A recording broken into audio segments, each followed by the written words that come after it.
औज़ुबिल्लाहिमिनश्शैतानिर्रजीम बिस्मिल्लाहिर्रहमानिर्रहीम रब्बि इश्रह ली सदरी व यस्सिर ली अमरी वाहलुल उक़दतम मिन लिसानी यफ़क़हू क़ौली रब्बि ज़िदनी इल्मा। Dear students, respected parents and teachers, अस्सलाम वालेकुम। आज हम मैथ्स वाइज क्लास 3 लेक्चर 2 और थर्ड डे का जो वर्क है आज हम उसको कंप्लीट करेंगे। थर्ड डे के वर्क में हमने जो बुक का वर्क करना है वो एक्सरसाइज नंबर 15 के फर्स्ट 5 क्वेश्चन करेंगे और क्लास वर्क होमवर्क में टेबल नंबर 17 जो है ना वो हमने कॉपीज़ के ऊपर लिखना भी है और इसको प्रिपेयर भी कर लेना ही। ये डे थर्ड का जो वर्क है वो कंप्लीट हो जाएगा। डे थर्ड के जो वर्क में है वो थ्योरेटिकल क्वेश्चंस हैं, तो मैं यहाँ पे थ्योरेटिकल क्वेश्चंस पढ़ूँगा। आपने ये करना है कि बुक को जो है वो ओपन कर लेना। बुक ओपन करेंगे, मैं सिर्फ यहाँ पे जो है ना वो आपको साथ साथ समझाई जाऊँगा और साथ साथ जो है ना वो इसको सॉल्व करूँगा। ये तो आपने बुक से साथ साथ क्वेश्चन मेरे जो है ना वो रीड करना है। Page number 7 exercise number 15 question लिखा है कि solve the following real life problem. ठीक है जी, हमने इनको सॉल्व करना है। फर्स्ट क्वेश्चन है, an old book store had 486 text books. Question number 1, तो टोटल जो टेक्स्ट बुक्स होगी, टोटल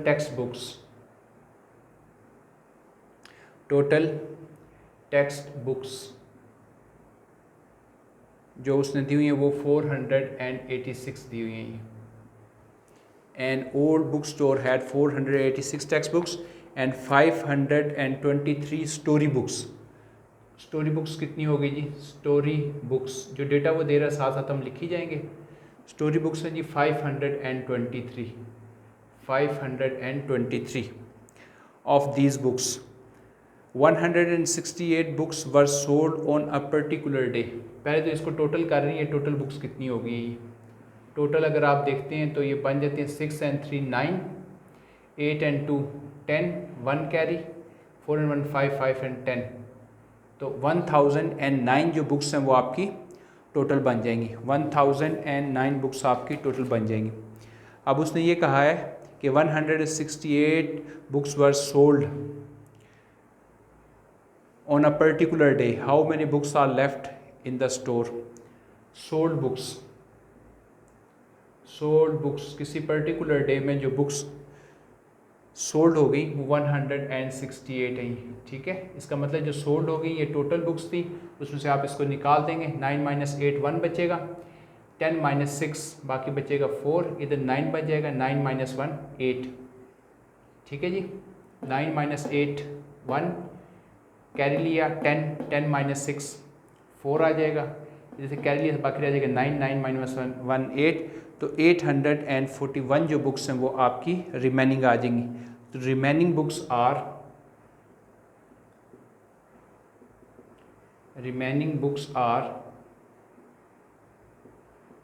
841। ये इसका आंसर हो जाएगा क्वेश्चन नंबर 1 का। ठीक है जी, एक दफ़ा फिर पढ़ देता हूँ। An old book store had 486 books थी उसके पास एंड 523 जो स्टोरी बुक्स थी। अब हमने टोटल देखना है। टेक्स्ट बुक्स ये हैं, स्टोरी बुक्स ये हैं, टोटल को ऐड कर दें 1009 बन जाएंगी आपके पास। उसने कहा है कि ऑफ दिस बुक्स इनमें से 168 बुक्स वर सोल्ड आउट, 168 जो है ना वो सोल्ड होगी, बिक गई। जब बिक गई तो इसको मैं टोटल ये जो बिक गई उसको इसमें से इसको माइनस कर देंगे तो बाकी जो बचेंगी, how many books are left in the store, store में कितनी बुक्स बाकी बची। तो रिमेनिंग बुक्स आर 841, 841 जो बुक्स हैं वो बाकी बची। ठीक है जी, ये आपका फर्स्ट क्वेश्चन था जो कि कंप्लीट हुआ। बुक सामने रखिएगा और क्वेश्चन नंबर 2 को पढ़िएगा। क्वेश्चन नंबर 2 को पढ़िएगा, क्वेश्चन नंबर 2 में क्या कह रहा है वो।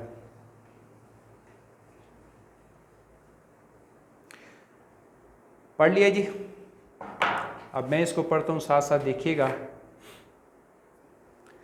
वो कह रहा है कि Akbar got ₹200 for standing first in class.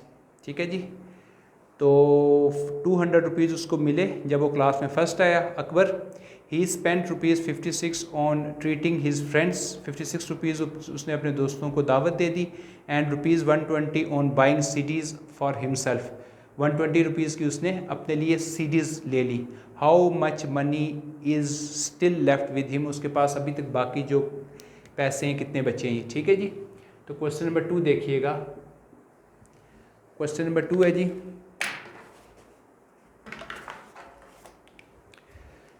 Akbar got 200 rupees. तो आप सिंपल लिख सकते हैं अकबर गॉट, कितने मिले जी उसको, 200 rupees. He spent on treating, दावत पे कितने खर्च किए जी, 56 रुपीज़। 56, इसका मतलब है 200 में से आपने 56 को माइनस कर देना। 1 10 100, याद रखिएगा 1 के नीचे हमेशा 1 10 के नीचे 10, 100 के नीचे 100 आएगा। 10 - 6 4 बचेगा, 9 - 5 9 - 5 बाकी बचेगा 4, और ये 144 कितने बच के 144। And rupees 120 on buying CDs।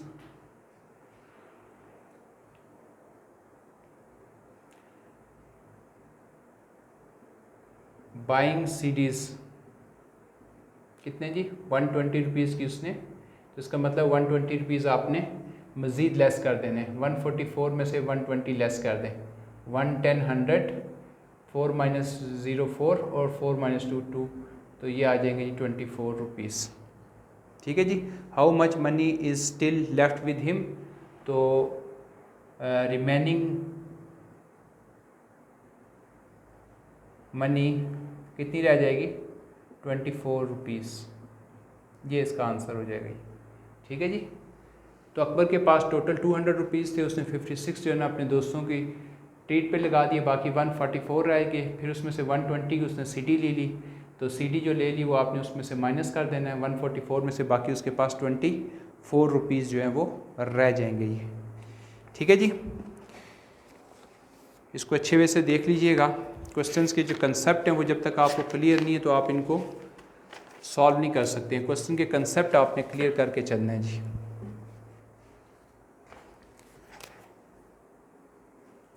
Next question आ गया जी, क्वेश्चन नंबर 3। आज के लेक्चर के 5 क्वेश्चन हैं जी। अब हम क्वेश्चन नंबर 3 को कर लेंगे जी। मुश्किल क्वेश्चंस नहीं है, इनके कंसेप्ट आपने समझने। क्वेश्चन नंबर 3 है, how many days are there in the first 6 months of the year. How many days are there in the first 6 months of the year. First 6 months कौन से होते हैं, पहले तो आप ये देखेंगे फर्स्ट 6 months कौन से होते हैं। तो कहाँ से स्टार्ट करेंगे, जनवरी, फरवरी, मार्च, अप्रैल, मई और जून। ये हो गए जी कौन से जी, फर्स्ट 6 months आ गए। अब आपने ये याद रखना है, इसमें आज हम एक और कंसेप्ट क्लियर करते चलते हैं कि ये जो ईयर होते हैं, ये जो ईयर होता है इसमें आपको पता टोटल 12 months होते हैं। तो जो इवन वाले और आड वाले जो है ना वो हम देख लेते हैं कौन कौन से इवन वाले होते हैं, कौन से आड वाले। इवन से मुराद ये है कि जो 30 के होते हैं, और आड से मुराद ये है कि जो 31 वाले होते हैं। ठीक है। और एक जो है ना डे आपका 28 का होता है, ये आपको पता है। और लीप ईयर जो है ना उसमें एक जो है वो 29 का होता है। ठीक है। इसके अलावा और कुछ भी नहीं होता। तो फर्स्ट मंथ 1 3 5 7, ठीक है। उसके बाद 1 3 5 7 8 10 एंड 12, ये आपके 31 वाले होते हैं। 8 से मुराद 31 में ले रहा हूँ। ठीक है। अब सेकंड जो मंथ है वो आपका 28 का होता है, और हर 4 साल के बाद जो है वो 29 का होता है ये। और हर 4 साल के बाद इस सदी में जो आपकी 2000 की जो सदी चल रही है, इसमें आपने याद रखना है जो 4 के टेबल पे जो भी ईयर जा रहे हैं वो सारे के सारे जो है ना लीप ईयर होंगे। ठीक है। मिसाल के तौर पे अभी जो है ना वो 2020 है, तो 2020 जो है ना वो आपका लीप ईयर था। ठीक है। अब आगे 2024 जो है ना आपका लीप ईयर होगा। ठीक है। 2028 और 2032, 2036, 2040 सो ऑन। तो जो भी आपके 4 पे डिवाइड होने वाले हैं वो सारे के सारे जो है ना वो आपके लीप ईयर होंगे, ये याद रखना है। और बाकी जो है ना सारे आपके जो 3 ईयर्स होंगे इनके अलावा वो सारे सेकंड जो मंथ होगा वो आपका किसका होगा, 28 का होगा। 1 2 3 4 5 हो गया, 6 7 हो गया, 8 हो गया, 9 10 हो गया, 11। 1 2 3 4 5 6 7 8 9 10 11 और 12, ये आपका टोटल जो है ना वो स्केड्यूल होता है। 1 3 5 7 8 10 12, ये आपके जो है ना वो सारे 31 के होते हैं। और बाकी जो है ना सेकंड जो मंथ है वो आपका 28 का होता है। और 2020, 2024, 2028, 2032, 2036, 2040 सो ऑन 4 साल के बाद करते जाइएगा। जो भी 4 के टेबल पे जाते हैं, 4 के टेबल पे जाते हैं, वो सारे के सारे 29 जो है ना वो फरवरी के होंगे ये, ठीक है। इसको हमेशा के लिए जो है ना आप इस प्रॉब्लम को सॉल्व कर लीजिएगा। इस सदी में ज़ाहिर बात है कि किसी ने पहले दुनिया से चले जाना है, किसी ने बाद में जाना है। तो जो भी आपसे पूछता है कि कौन सा जो है ना वो इस ईयर में लीप ईयर होगा, तो आप बड़ी आसानी से 4 पे डिवाइड करके बता सकते हैं ये, ठीक है। जिस मसले को भी हल करिएगा। अब जनवरी आपको पता है फर्स्ट मंथ है, फरवरी, मार्च, अप्रैल, मई और जून, ठीक है। फर्स्ट मंथ आपका हो गया 31 का, ठीक है। फरवरी आपका ये आप 28 के हिसाब से ले लें, ठीक है। मार्च आपका हो गया जी, ये भी आपका 31 हो गया। अप्रैल आपका 4 मंथ है, 4 आपका 30 का हो गया। मई आपका 5 है, 31 का हो गया। जून आपका 6 है, जो कि आपका हो गया 30 का। तो ये अगर आप टोटल ऐड करते हैं 8 9 10 11 का 1 कैरी, 3 and 1 4, 4 और 2 6, 6 और 3 9, 9 और 3 12, 12 और 3 15, 15 और 3 18, 181 आ जाएगा ये, ठीक है जी। 181। तो आप क्या लिखेंगे, 181 डेज, 181 डेज। तो फर्स्ट 6 मंथ्स में किसी भी ईयर के मास वाई लीप ईयर में 182 हो जाएंगे ये, ठीक है। जो आपका 2024, 28, 32 उसमें आपके 182 बनेंगे। बाकी अगर आप इसको कैलकुलेट करेंगे तो आपका 181 बनेगा। इसको कैसे याद रखें, वैसे आसान फॉर्म भी ये है कि 1 3 5 7 ये ऑड है, फिर आगे 1 3 5 7 यानी कि 31 वाले कौन से होंगे, 1 3 5 7। उसके बाद आप इवन पे आ जाएं, 8 10 और 12 ये सारे 31 के हैं। और सेकंड जो है ना वो 28 और लीप ईयर 29 और बाकी सारे जो है ना वो कितने के होंगे, 30 के होंगे। बाकी सारों में कौन से बच जाते हैं, 4 6 9 और 11। तो आप आठ वाले याद रखें, 1 3 5 7 8 10 12, 1 3 5 7 आठ है, 7 के बाद फिर इवन पे आ जाए, 8 10 12 ये वाले मंथ सारे के सारे 31 के हैं। 28 का फरवरी है, लीप ईयर 29 का, और बाकी सारे में कौन से आ जाएंगे, वो सारे 30 वाले हो जाएंगे। बस इसके अलावा दिनों में कुछ भी नहीं होता। मसला हल कर लें, बच्चों को समझा दें, बार बार इसको रिवाइज़ करवाएं और इसकी जान छुड़ाएं कि पता होना चाहिए कि ये जो डेज़ हैं कितने पूछ रहे होते हैं हम जी, वो कितने का मंथ है जी, कितने डेज़ का मंथ है, पता ही नहीं होता। तो क्या कोई मुश्किल बात है ये, टाइम का मैंने आपको पिछले लेक्चर में 100% क्लियर कर दिया। उस सारे लेक्चर को आप देख लीजिएगा, आपको सारा टाइम क्लियर हो जाएगा। उसके बाद ये डेज़ का जो है ना मेन प्रॉब्लम बनता है, 30 का है जी, 31 का, 30 का 31 का, ये पूछ रहे होते हैं। आप बता दें भाई फरवरी है तो उसको जहन में रखेंगे 28 का होगा, लीप ईयर तो 29 का, इसके अलावा कुछ होता ही नहीं है ये, ठीक है। 365 डेज़ होते हैं, लीप ईयर होगा तो 366 डेज़ हो जाएंगे ये। तो ये आपका बड़ा इम्पॉर्टेंट था, इसी से जो लिंक बना, और ये आपका 100% क्लियर होना चाहिए। नेक्स्ट जो आपका क्वेश्चन है जी, देखिएगा क्वेश्चन नंबर 4 अपनी बुक पे देखिएगा। इसको ज़रा बार बार रिवाइज़ कर लीजिएगा, स्टूडेंट्स भी और टीचर्स भी और पेरेंट्स भी जो पढ़ा रहे हैं घरों में, वो सारे के सारे लेक्चर को दोबारा बार बार ज़रा देख लीजिएगा और इसको क्लियर करिएगा कि कौन कौन से जो डेज़ हैं कहाँ कहाँ पे होते हैं ये। अगला क्वेश्चन है जी, a local phone call cost ₹3 per call. एक लोकल कार की जो है ना, एक लोकल कॉल जो की जाती है उसकी कॉस्ट ₹3 आती है। रुबीना मेड 6 कॉल्स, रुबीना ने 6 कॉलें की हैं। How much did she have to pay for her calls, 6 कॉलों के लिए उसे कितना पे करना पड़ेगा ये, ठीक है जी। तो आप लिखेंगे टोटल कॉल्स, टोटल कास्ट आप पहले लिखें, total cast for one call के लिए जो टोटल कास्ट आती है वो जी 3 रुपीज़ है, इज़ इक्वल टू 3 रुपीज़। ठीक है जी। तो टोटल कॉल्स कितनी हो गई जी? टोटल कॉल्स रुबीना ने की कितनी? 6।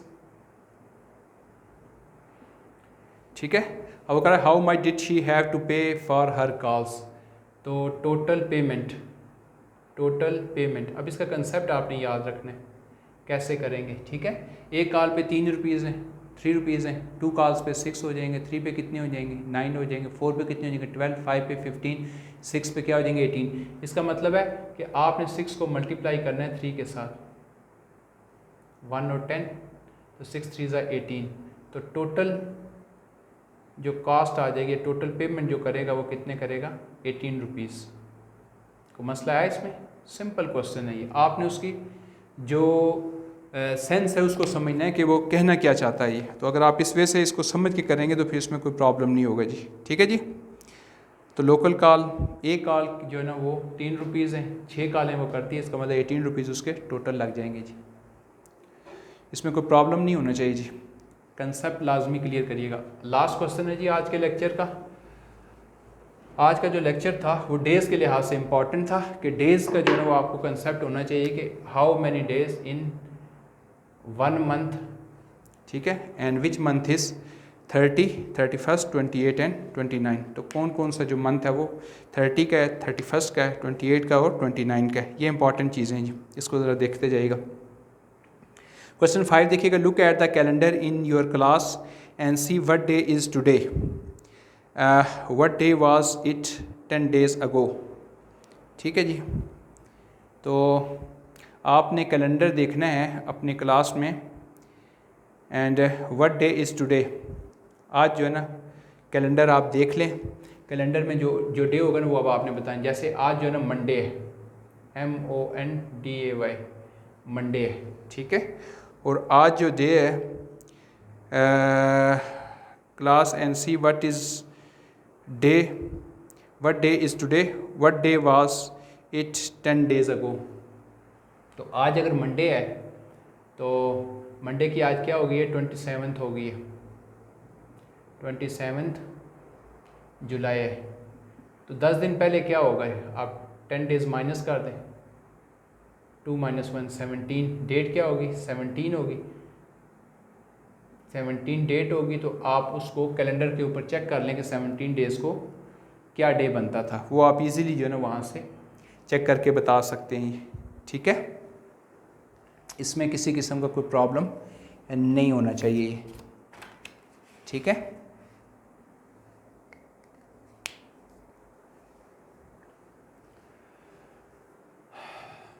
तो 27 है, 10 days बिफोर देखेंगे तो 17 डेट हो जाएगी। अब आप उसको कैलेंडर भी जो है ना वो मैं देखना आपको सिखा दूंगा। नेक्स्ट जो लेक्चर आएगा उसमें मैं इसी क्वेश्चन को थोड़ा सा आपको रिवाइज़ भी करवा दूंगा। रिवाइज़ करवाने के बाद फिर जो कैलेंडर का कंसेप्ट है उसको भी हम 100% जो है ना वो क्लियर करके चलेंगे कि कैलेंडर को कैसे देखा जाता है। ठीक है। तो आज का जो लेक्चर डियर स्टूडेंट्स कंप्लीट हुआ। वैसे अभी जो है ना वो हमने 16 और 17 का टेबल भी लिखना है। तो नेक्स्ट जो लेक्चर होगा उसमें पहले मैं 16 और 17 का जो टेबल है वो लिखूँगा। लिखने के बाद फिर जो आपका टेबल का कंसेप्ट है वो क्लियर करूँगा। और फिर जो रिमेनिंग आपका जो 4 डे का वर्क है उसी में जो है ना वो हम उसको स्टार्ट करेंगे, 6 से 10 तक क्वेश्चन करेंगे। ठीक है डियर स्टूडेंट्स, सारे को रिवाइज़ कर लीजिएगा और डेज़ का जो टॉपिक है उसको 100% लाजमी क्लियर कर लीजिएगा। ठीक है जी। नेक्स्ट लेक्चर के लिए 4 डे 2nd वीक का क्लास 3 का नेक्स्ट लेक्चर के लिए नेक्स्ट वीडियो देखिएगा। अंटिल देन डियर स्टूडेंट्स, अल्लाह हाफिज़।